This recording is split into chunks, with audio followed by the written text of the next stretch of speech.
mes chers sœurs, associés, amis et parents. C'est évidemment une belle journée aujourd'hui, parce que c'est celle de l'aboutissement de près de 3 ans de travail. Premièrement, autant vous l'avouer, écrire une nouvelle pour le journal du lendemain et écrire un livre d'histoire des générations à venir sont fort différents. Nous n'avons pas toujours pris le bon chemin, ni la route la plus facile, mais je suis convaincu que nous avons atteint notre destination finale, celle d'arriver à un ouvrage qui fait en sorte que l'histoire des franciscaines de Marie ne meure jamais. Ce fut donc pour moi un apprentissage hebdomadaire. Je remercie la supérieure générale, Sœur Françoise Duchesne, le conseil général et la maison d'édition Gilles d'avoir fait confiance aux novices que j'étais. En deuxième lieu, pour faire ce livre, pour écrire ce livre, il nous fallait du matériel pour être capable de relater cette merveilleuse histoire de plus de 120 ans. Nous avions des archives, certes très nombreuses, pertinentes. Nous avions aussi des écrits, particulièrement ceux de Sœur Michel Garçon par ce signe du livreur et de Sœur Margaret Portard, née dans le mois. Et nous avions le témoignage des sœurs actuelles, une richesse ethnologique de grande qualité. Je remercie d'ailleurs toutes celles qui ont répondu à mes questions, parfois indiscrètes.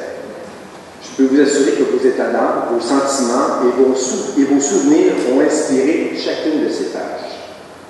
Enfin, il me fallait de l'aide. Vous l'avez remarqué, j'utilise le « nous », parce que le livre est aussi le fruit d'un travail, surtout le fruit d'un travail collectif.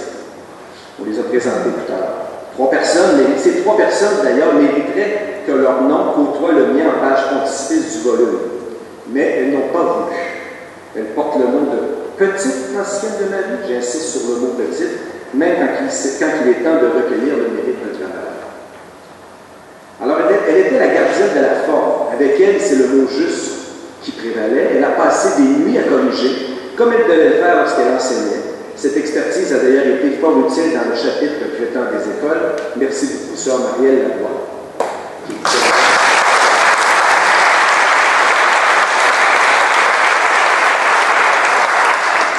Elle était la gardienne du fond cette fois, soucieuse du message livré et de la véracité des informations.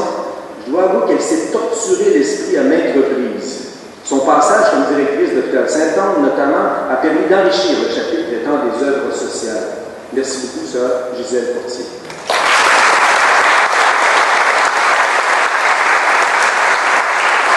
Elle était gardienne des archives. Elle a joué le rôle de l'historienne junior. Avec elle, chaque mission de vérifier une information, une date ou un nom était une réussite. Elle a par surcroît accepté de partager son bureau avec moi, ce qui me faisait dire à la blague que j'étais son colocataire. Merci, Sœur Anne Clément.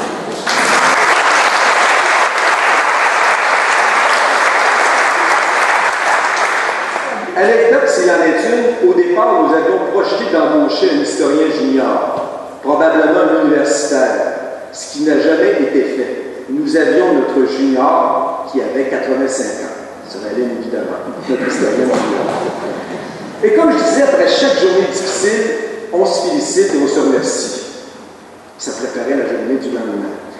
J'aimerais que nous leur réservions une salle d'applaudissements méritée pour les féliciter et les remercier chaleureusement. Merci.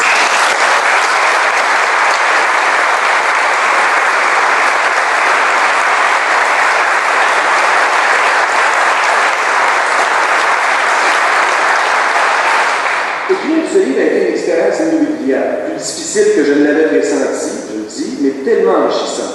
Ce fut également une démarche à la fois intellectuelle et spirituelle de grande valeur. J'avais l'impression, moi aussi, de marcher à la suite des fondatrices comme l'ont fait ces centaines de femmes. J'ai eu plaisir à rédiger ce livre, qui, vous le verrez, n'est pas construit comme un bouquin historique conventionnel. À ce chapitre, l'endos du livre décrit bien ce qu'il contient. Je vous en ai mis un morceau. Alors, ce livre retrace plus de 120 ans d'histoire en soi. Il est historique, avec le rappel des dates charnières de la congrégation, mais il est aussi biographique, avec le généreux témoignage de plusieurs religieuses. En fait, nous avions plus de 60 heures d'enregistrement d'entrevues qu'on a réalisées au fil du temps. Alors, on a trouvé une place pour ces témoignages, pour une partie de ces témoignages. Enfin, le livre est aussi romancé, lorsque l'imagination de l'auteur, c'est-à-dire de moi, se permet de remonter le temps avec un fait vécu comme toile de fond. Donc, il joue sur 3 plans. En dernier lieu, le nom de toutes les sœurs qui ont fait profession se retrouve à quelques part dans le livre. On a intégré des signets à l'intérieur même des pages qui permettent qu'aucune des sœurs qui ont fait partie de la congrégation n'ait été oubliée, donc elles ont leur place dans le livre à quelque part. Le livre n'est certes pas parfait, mais il est conforme à l'histoire et à la réalité de cette congrégation religieuse. J'espère que vous aurez autant de plaisir à feuilleter à votre tour. Vous découvrirez l'histoire palpitante qui, depuis aujourd'hui, pourra être perpétuée pour des décennies. Les petites racines de Marie sont devenues mes sœurs.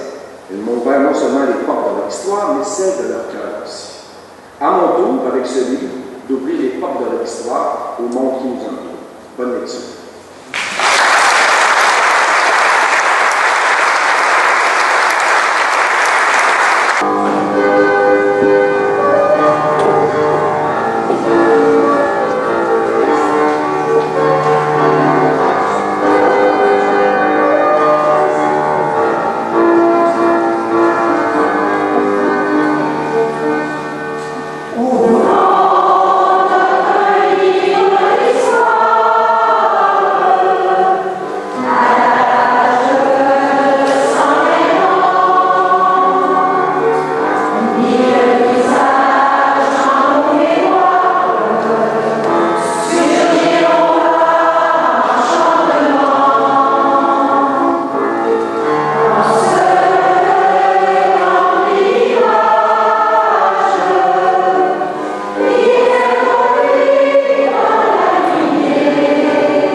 John.